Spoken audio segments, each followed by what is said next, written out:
when they were signing in or the IBC, topic there, the opposition actually, who was supposed to be defending the country, came and joined the ruling party. And it was unfortunate, but at the same time, very fortunate, because then the people would see that these, they're on their own, actually. That was the message they communicated right there.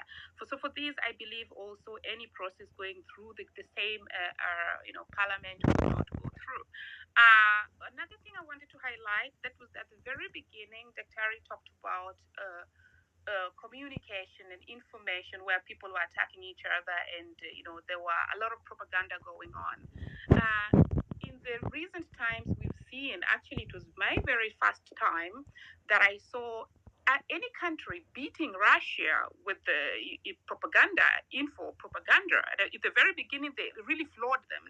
Russia came and caught up later. So in war, there's power in information. What I find very unfortunate is that if A says this is happening, instead of people coming to prove A wrong, they come and attack A and say, no, he's lying. And so there's a risky situation in Kenya at the moment, because we have this side saying this side saying one thing, the other side saying the other thing. The government itself cannot be trusted with information. So we have really a vacuum that's really leading to a lot of misinformation. I hope the LSK is going to step up. I hope so far the public seem to be trusting them more, but we need a clear, when something happens, we need a body coming up and say, this is what we believe to be true because of ABC. That will give the public more trust, and then we'll end up having, we'll end up having a better situation than now. Now it's chaotic. Over to you, Neto. Thank you very much, Marge. And I'm conscious of the fact that after this, you'd like us to give open mic. But there are three things that I'd like to state. I think Dr. Muluka and General Muguna, their minds have met to the extent that really this particular revolution needs to be a collective. That, people of all generations need to come up together, and we do this together. But more instructive is General Muluka sharing with this history of revolutions, to the extent that if it's leaderless, then of course it takes too long to deliver. So I think that's a point that you really need to take into consideration. But I also think that matches with what Buka said in terms of expanding all the voices in the streets into a formidable and organized structure. Having said that much, let me say three things. Number one, what the people of Kenya are doing is constitutional. There is nothing unconstitutional about what we are doing. It is because, and I'm happy that Tony Gashoka was really was on top of it, when he said, when he took us to Article 4 of the Constitution. But I want to expand it slightly a bit more and point out 4 or 5 articles of the Constitution. The first one is the article that gives sovereignty to the people. And that article says that the people shall exercise their sovereignty directly, and where sometimes or may delegate. So of course, that sovereignty was delegated to the Houses of Parliament, has been delegated to the executive. But we think that the executive is not running the country in the manner that we had hoped that he does that. What did he do? Article 10 aspirations in terms of national values, national core values have not been taken into consideration. Article 73, Article 74, 75, 76 of the Constitution with regard to national integrity and integrity of leadership has not been taken into consideration.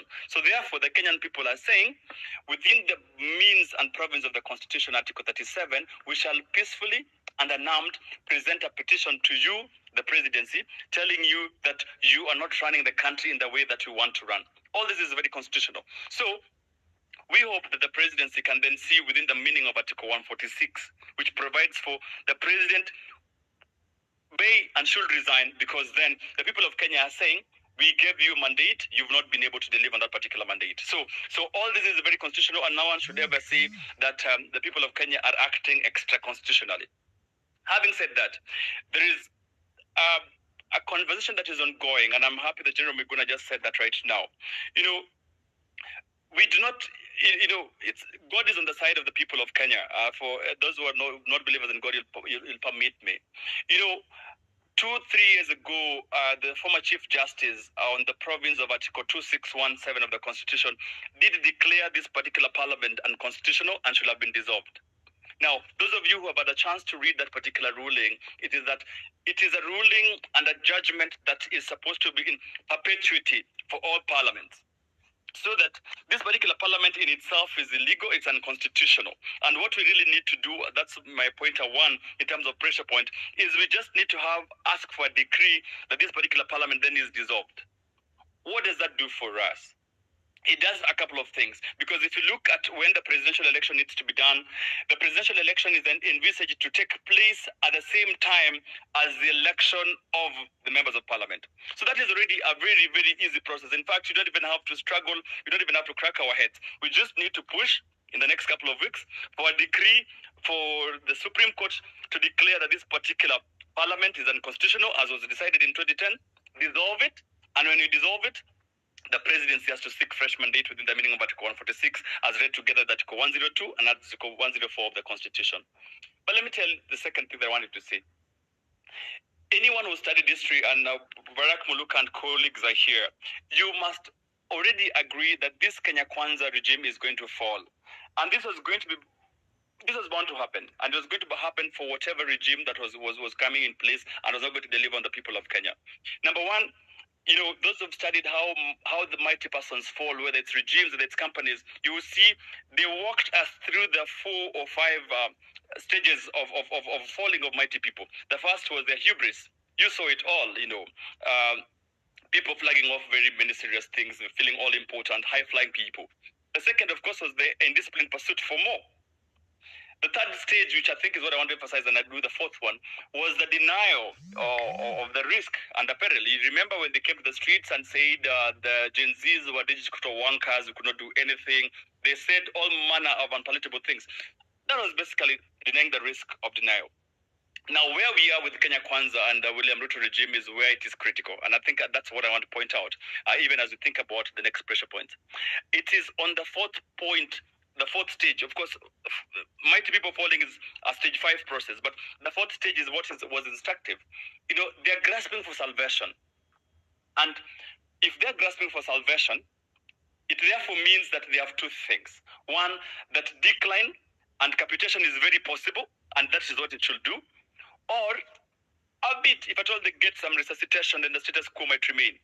But if you look at history, the number of people who've survived the stage 4 fall, apart from Winston Churchill, they're not very many. So that it is possible that even the dalliance that the old regime is trying to give President Ruto and his regime in terms of dialogue and stuff like that, that is not going to be maybe possible. It's not going to be possible to resuscitate them. So in terms of anyone who studied history, I think the conversation is not if the Ruto regime is going to fall. No. The thing is, when is it going to fall? That is the conversation we must have. And that is why, with a bit more pressure point, and that's why I want to move on to the third point, which is what Anthony liked what Anthony was saying, that we must put pressure where it matters most. We must focus the next kind of speakers in terms of where would the pressure matter most. Anthony had this proposal in terms of, if we have sit-ins across major streets, what do we do as the next probable stage of action so that at least we cascade, we fast track this, because again, if you take too long without pushing this regime off the cliff, then you really have a problem of fatigue, many casualties. The sooner we do it, the better, and it's going to be easier. But that it's going to fall is a no-brainer. The reason why Kenyans are saying that the Kenya Kwanza regime must fall is because of how they structured their political economy. I think it's also good. It is nothing personal. It is nothing about any particular tribe. It's nothing about any particular person. It is the way they reign the political economy. It has been founded on patronage. It has been founded on corruption. It has been founded on middlemen. And, they've encroached and they practiced the rent-seeking behavior in a manner that made rule of law and constitutionalism not possible. And that is why, and I agreed with Gen Zs, we are saying we must push off this particular regime simply because of two reasons. They are not believing in constitutionalism. They're not believing in the rule of law. Whoever takes up power after this regime falls off must then take us back to the 2010 Constitution. Let's leave those aspirations. Let us agree that Kenya is going to be run on the basis of Article 1, which is supremacy of the people, with all the aspirations of the Constitution 2010, because that is then, for me, what I think will then move us forward. So then moving forward, we must agree, how do we accelerate the next convention is how do we accelerate the fall of this particular regime? Because we're going to fall anyway. The sooner we do it, the better for us. And then at least we see how then we plan a post Kenya Kwanza regime organizing. Thank you very much, Maj. Maybe you can give the mic for the next person. Thanks.